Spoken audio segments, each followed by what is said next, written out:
સાસુ હોય, સસરા હોય, બીજા પરિવારના ભેગા હોય, સંયુક્ત કુટુંબમાં રહેતા હોય, જેઠ દિયર હોય યા ના હોય, આપણા ભાઈ હોય યા ના હોય, પણ ભેગું રહેવું અત્યારે મુશ્કેલ છે. હાલ કરાવ્યું એ શું કરાવ્યું તમને? હું આવ્યો એ પહેલા એ કંઈક કરાયું, કસરત કરાવી.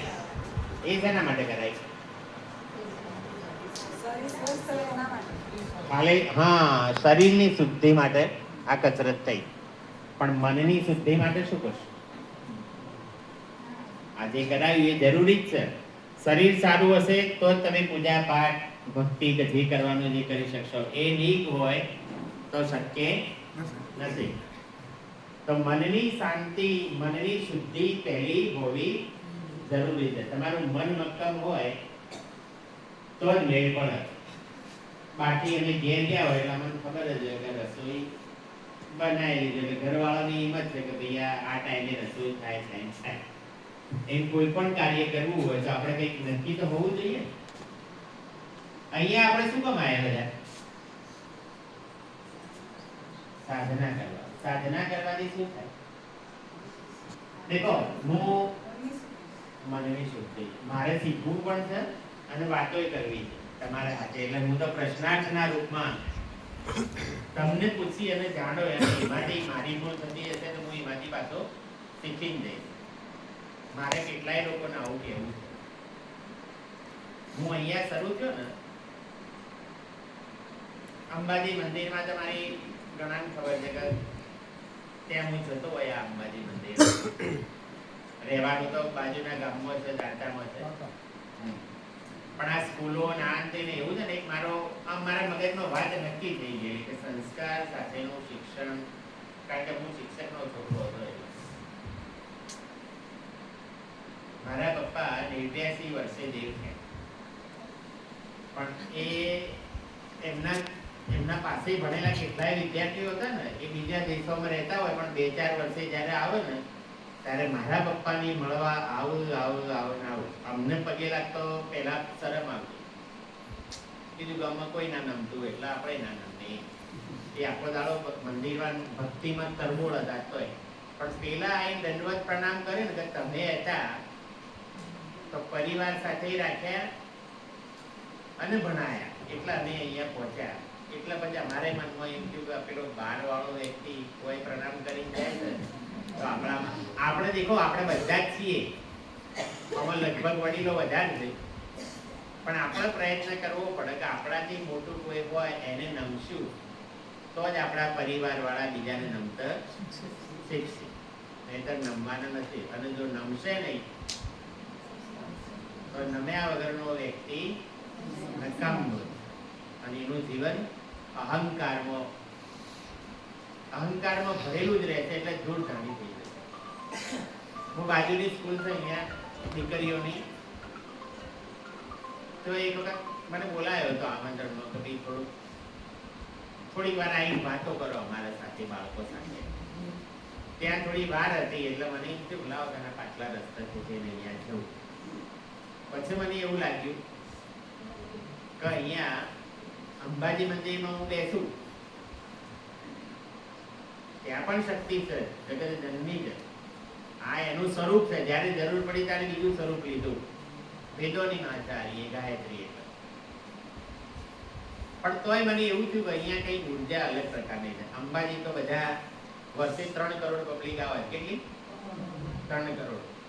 હું જે જગ્યાએ કેમ બેસું છે મને ખબર હજી મને નહીં પડી તો, પણ હું જે જગ્યાએ બેસું થોડીક વાર ત્યાંથી પબ્લિક જાય અને ત્યાંથી પબ્લિકને પાછું બહાર નીકળવું પડે. બીજા ગેટથી તો બરોબર છે, પણ મેં શક્તિ દ્વાર પાસે 3 કરોડ પબ્લિક આવે, પણ છતાંય અંબાજી મંદિરમાં તમે 4 ચોકમાં બેસો તો તમને શાંતિ નહીં.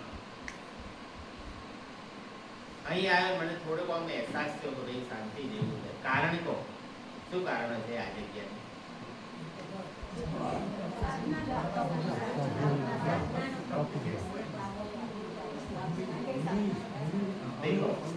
આ જ્યારે ભૂમિનું નિર્માણ છે ને, આ જગ્યાનું ગુરુજીના વિચારો હતા. એટલે જેને બીડું ઉપાડ્યું, જેને સર્વસ્વ અર્પણ કર્યું, સર્વસ્વ અર્પણ કરી દીધું. એ નિસ્વાર્થ ભાવે એ પૈસા વાપર્યા હતા. ભાવ કેવો હતો? હું આવું બનાવી, બીજા આવશે, મારી પ્રતિષ્ઠા થશે, તો શક્ય નથી. જેને બનાવ્યું, જે પણ સહભાગીદારો છે, જો મોર પીંછાથી રણિયામણો છે એવી કહેવત છે. મોર છે ને એ પીંછાથી જ રણિયામણો છે.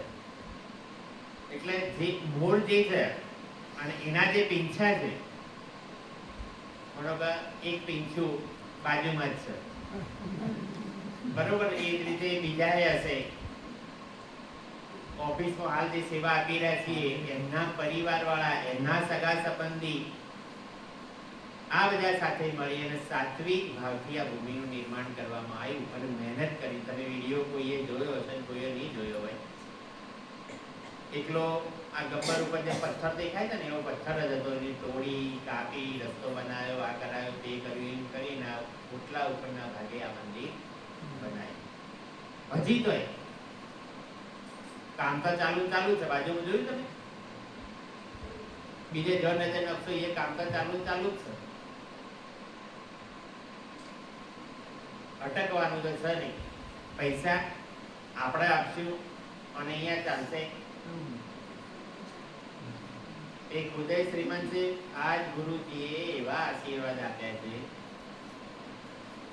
દેખો, સંતાન તમે સારા સંસ્કાર આપશો ને, હાલે બધોને સમય વીતી નથી ગયો. તમારા બાળકોને જો સારા સંસ્કાર આપશો તો લક્ષ્મી તો ઓટોમેટિક. લક્ષ્મી આમ ચંચળ છે. સારા સંસ્કાર હશે તો જ ટકશે પાછી, નકા આયેલી હશે તો જ જતી. ડાયબેન શંકરભાઈ સારા જ સંતાન છે. આવો સંતાન મળવું મુશ્કેલ છે. બે દીકરો અને દીકરી છે. પૈસા તો નોકરિયાત હતા એટલે દીકરીનો મને લગ્ન કરવો હોય તો અઢળક પૈસા ખર્ચી અને એને કરે, તો હોવાને કઈ રીતે કરે લગ્ન?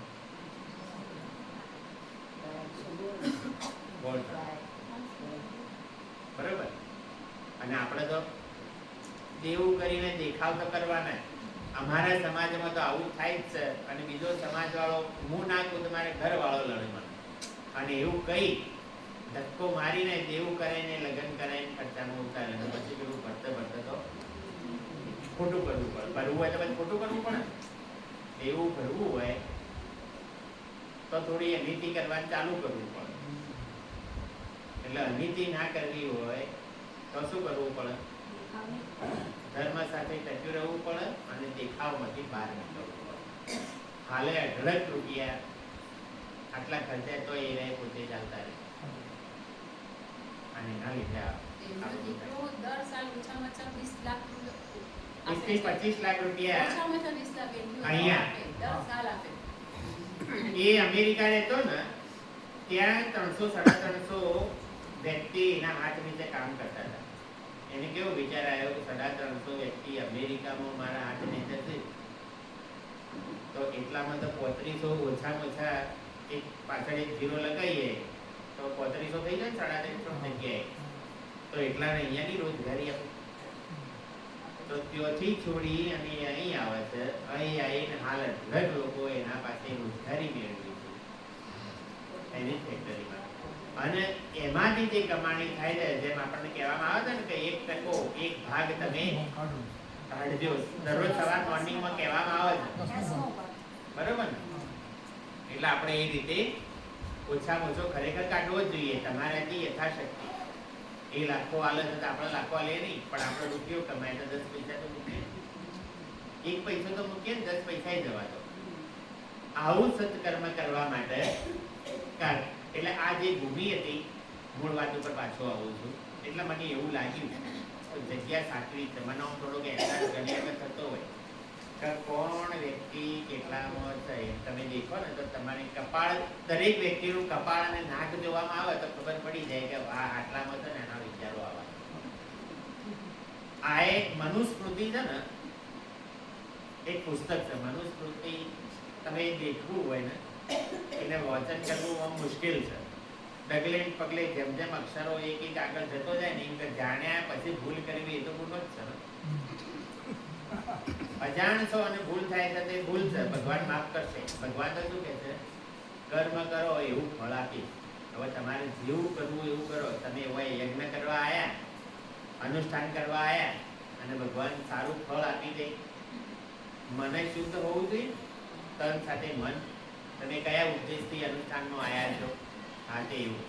હું જે સ્કૂલમાંથી અહીંયા આવ્યો એટલે મને એવું લાગ્યું તમારા જેવા કેટલાય લોકો અહીંયા અનુષ્ઠાન કરીને હજારો માળાઓ કરીને ગયા. આ ભૂમિ છે એ મંત્રોથી અવિરત રિચાર્જ કહેતો ને, બેટરી ચાર્જ ને પેલી રિચાર્જ હોવી જોઈએ. એમાં આ ભૂમિ જે છે ને એ રિચાર્જ ચાર્જ ફેલી છે. એટલે કોઈ પણ વ્યક્તિ આવે એટલે એના વિચારો બદલાઈ જાય. એટલે પછી મને એવું થયું 4-5 વર્ષથી તો ના સાથે રહેવાય. મારાથી બનતા પ્રયત્નો કોઈ ટેકનિકલ ઇસ્યુ હોય મોનો તો કરતો હોય છું. મારાથી ના બને તો તમારા જીવન હાથ જોડું. તમને કહું કે તમારાથી નથી બનતું તો બીજાને કહો. લક્ષ્મીની હોય કોઈ જરૂર નથી, પણ બીજા એવા ઘણા કામ અહીંયા અંબાજી ડેવલપ થઈ રહ્યું છે. એ પહેલા આટલી બધી જગ્યા તો હતી જ આ રહી. તમે જો નજર નાખો, તમે બધા એક ફરીને આવ્યા છો આજે અહીંયા જંગલમાં? તમારે જવાનું છે. હું તમને પહેલા કહી દઉં એટલે તમે પછી જઈને આવશો એટલે તમને અહેસાસ થશે.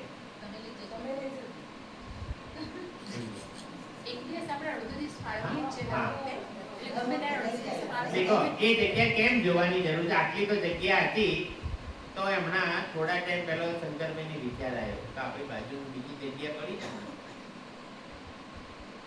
માગીએ તે પણ આવતા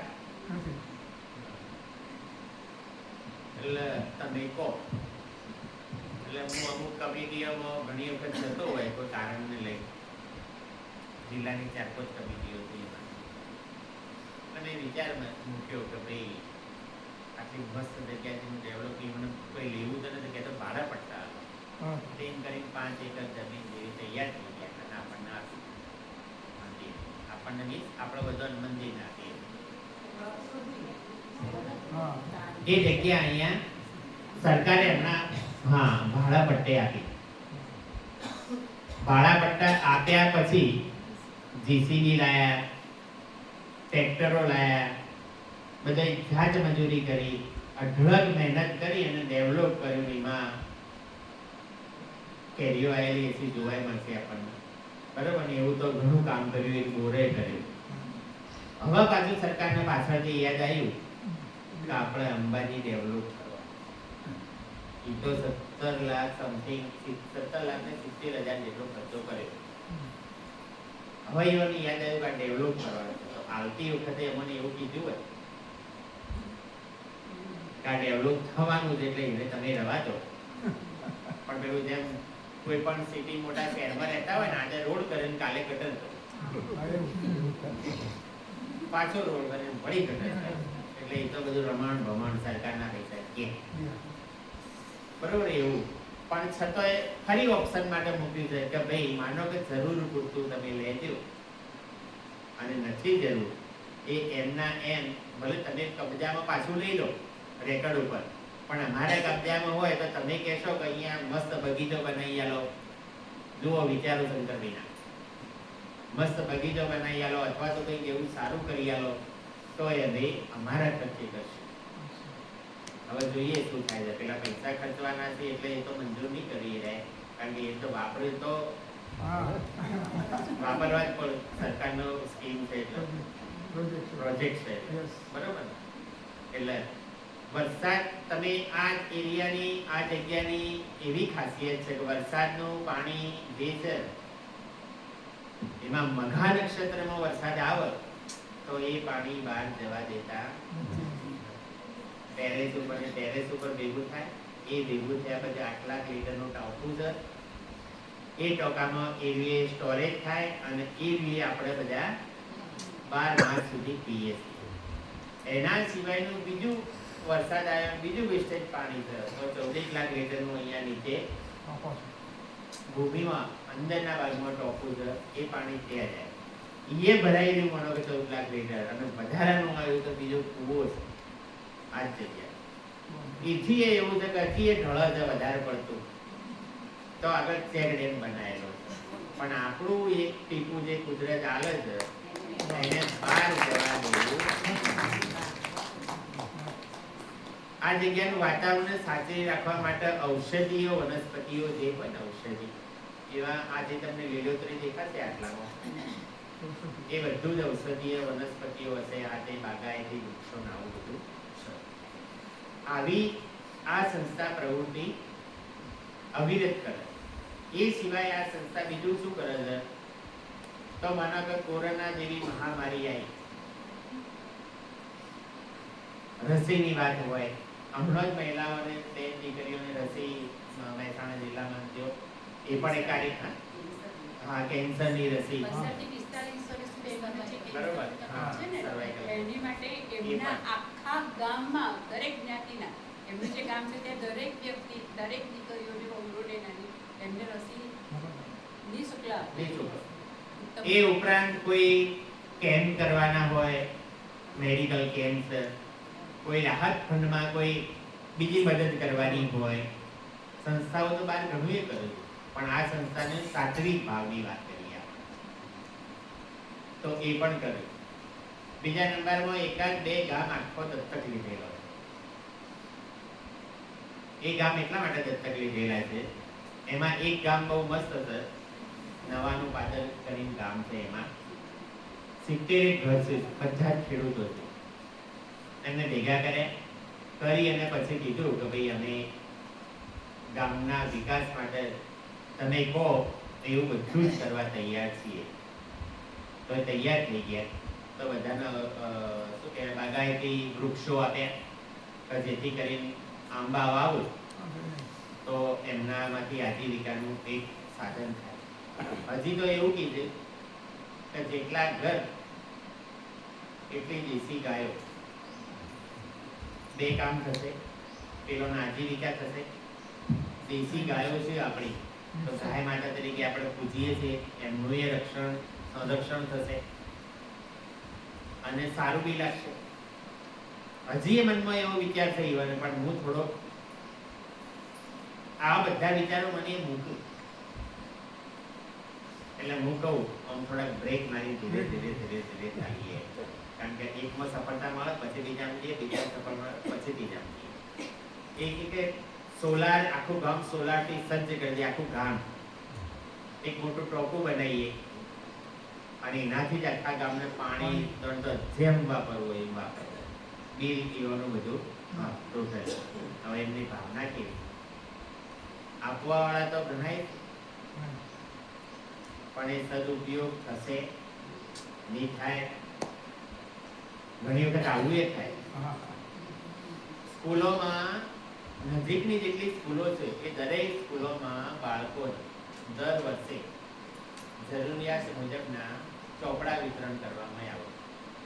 એ બાળકો ઘણા બાળકો એવા છે કે એમની આર્થિક પરિસ્થિતિ, અમારા તાલુકાની વાત કરીએ ને, દાંતા તાલુકાની તો ટ્રાઇબલ તાલુકો 99% આદિવાસી વિસ્તાર અને 1% મારા જેવા થોડા ઘણા બીજા. પણ અમે એ પૈકી એવા જ ગણાઈએ કારણ કે એવા ભેગું રહું એટલે અમારે. પણ ના, મેં એક દેખ્યું એમનામાં સંગઠન. ગુરુજી એક મહાન કેવું કાર્ય કર્યું છે. મેં હમણાં પહેલા જ સ્ટાર્ટિંગમાં કીધું હતું એ કે આટલામાંથી 3 થી 4 જણા તો પરિવાર એવો હશે કે કોઈ કારણથી લઈને ઘરમાં સર્વ શાંતિ માટે. આપણે પોતાના ઘરમાં ભેગા રહી શકતા નથી, પોતાના પરિવારમાં ભેગા રહી શકતા નથી. અને ગુરુજીએ શું કર્યું? આખી દુનિયાને એક કોના હેઠળ પરિવાર બનાવ્યો. આખી દુનિયા એ પરિવાર, અને પરિવાર કેમ કરી સંગઠિત રહે, કેમ કરી ભેગો રહે. આપણે શીખ શું લેવાની છે અનુષ્ઠાનમાં આવી? મેં પૂછ્યું ને કે અહીંયા કેમ આવ્યા તે પૂછ્યું અનુષ્ઠાન કરવા. અનુષ્ઠાનમાં તો આવ્યા પણ આ અનુષ્ઠાનનો ભાગ જ છે કે જેમ ગુરુજીએ આપણને એક વિચાર કીધો છે કે આખી સૃષ્ટિ, આખી દુનિયા એક પરિવાર છે. પરિવાર તરીકે આપણે કામ કરીએ તો ખરેખર શરૂઆત ક્યાંથી કરશું? પોતાથી કરવી પડશે. ઘણા એવા પરિવાર છે કે પોતાના